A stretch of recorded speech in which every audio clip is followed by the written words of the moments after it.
Today, let's talk about why we are all so stressed and anxious almost all the time. And I'm going to give you at least 4 major reasons. Now, stress and anxiety, it's not a new thing, it's been always around. In fact, I remember when I was in school, there was a fair bit of pressure on children. You have to get into a medical college or an IIT or good engineering college.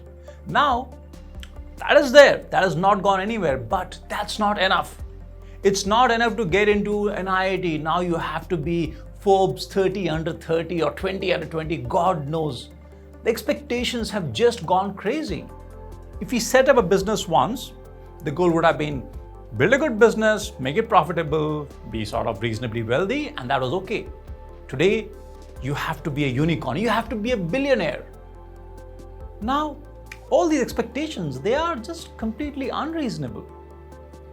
Earlier, like if you look at pharmaceutical companies which made their owners very wealthy, they took 20, 30 years to build the company. Today the expectation is that in 5 years or 3 years, you should build something big and you should become massively wealthy.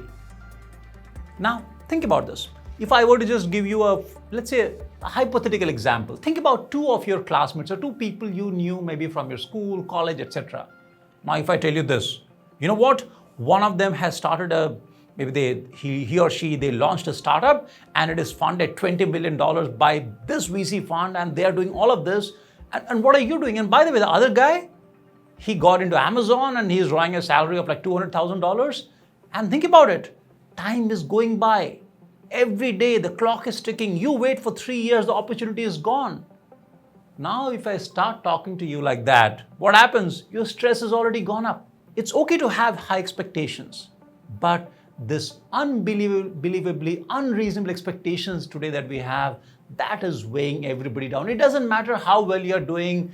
There is somebody out there who's going to be at some other level and you have to get there. If not, you are nothing. I'm not saying we should not have expectations, but it should be within reasonable bounds. And it has to be a choice. So this is one big problem. Second problem, somewhat similar, is the problem of comparison.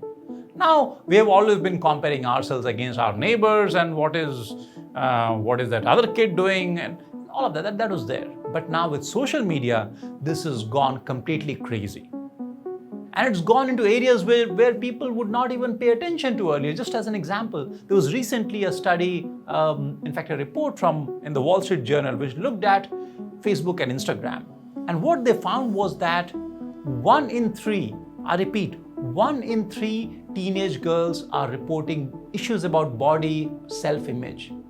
They feel maybe they are like too fat or too not good, or they have some issues which some hypothetical stuff, something in their head which is making them feel insecure. Think about it, 1 in 3. That's a crazy number. Why? Just because they go to Instagram and see all these photographs, and we all know those photos most of them they're not real. In fact, going beyond that, quite often we look at this person, they are vacationing in Mauritius and they are going to Hawaii, and you look at this lifestyle and everybody seems to be living a dream life except you. And what we don't realize sometimes is that this is all fake. If I had a vacation which was not a very fancy one, I don't want to put photos on Instagram and look like not cool. So I will only put pictures if they are likely to get click and hit and share and comment. So naturally, there is a selection process whereby only the most curated, the most sort of, glamorous version is being put out there on social media. And now we are comparing ourselves against that. Naturally, when you do that, if you compare your real life with some artificial made up fake portfolio of images or stories, naturally you'll feel like my life is not that great. And that is what is happening to a lot of us, especially teenagers and children. Their brain has not fully developed. They cannot handle all this. This is a massive problem, not just for kids, I would say for everyone, but especially for children. All right. So now, and to make matters worse, earlier you would compare yourself maybe against just a neighboring kid. Now, You compare yourself with the whole world. Why? Because now everybody's out there. So you feel like the distance. On the one hand, social media platforms have given us this feeling that, okay, you're not that distant from somebody else. You feel, when you look at a celebrity, you also get to comment on their pictures. And so it feels like that they're also sort of comparable to you.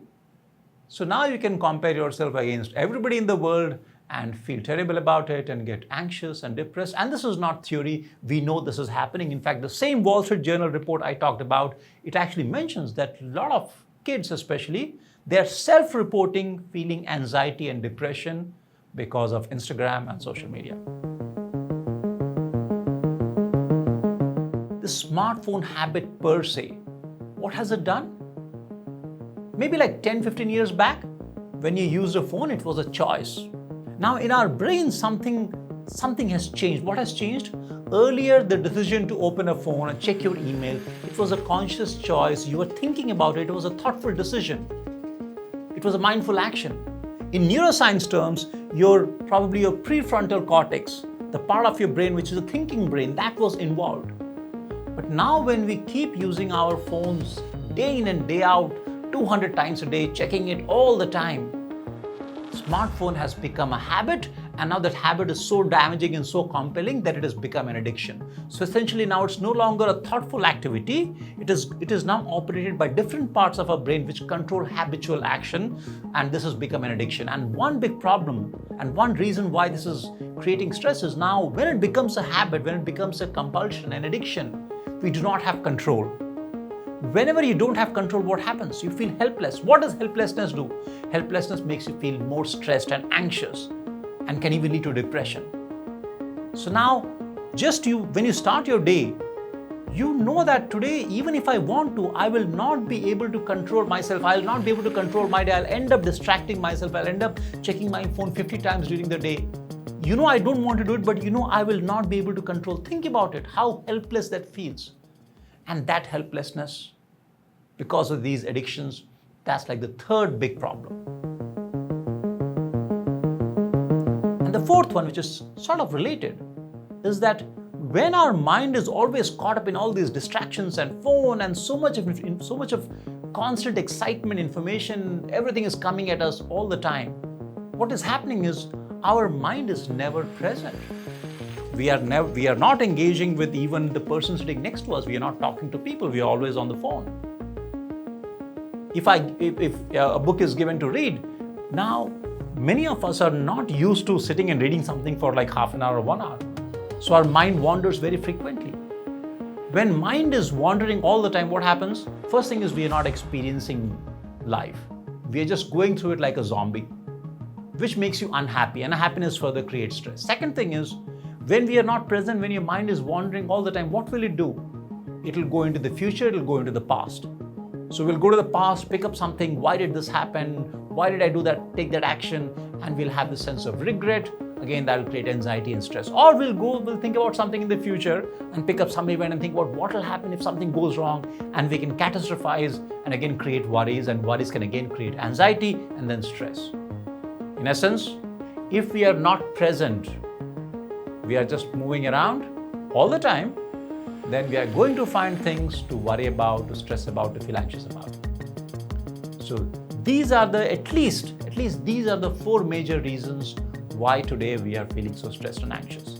Can we do something about it? Of course we can. We can. It's not easy, but we need to start working on this. We need to bring about certain mindset shift. Stop this thing about comparing ourselves all the time. Enjoy the present moment. Enjoy what you have. Of course, we have to have aims, we have to have goals, we have to chase them, but we cannot be chasing things all the time. Take time to slow down and enjoy what you have right now. The house you live in, the meal that you have, the people you are with, the car that you drive, the office you work in, whatever you have right now, experience it. Second thing is, we have to bring these social media habits and the smartphone habits under control. If we cannot do that, there is very little chance that we'll be able to live a happy, meaningful life. All right? We can talk more about that, but today I want to stop here and remind you that, yes, these are the reasons and there are things that we can do about it. I would like you to give it some thought and think about in your life, For you particularly, what are the problems? What are the issues you are facing? And what can you do about it? Start thinking and then start taking action. Thank you for listening and thank you for watching this video. I hope you found this useful. If you did, please subscribe to this channel and I hope to see you soon in the next video. Thank you for listening. Bye-bye.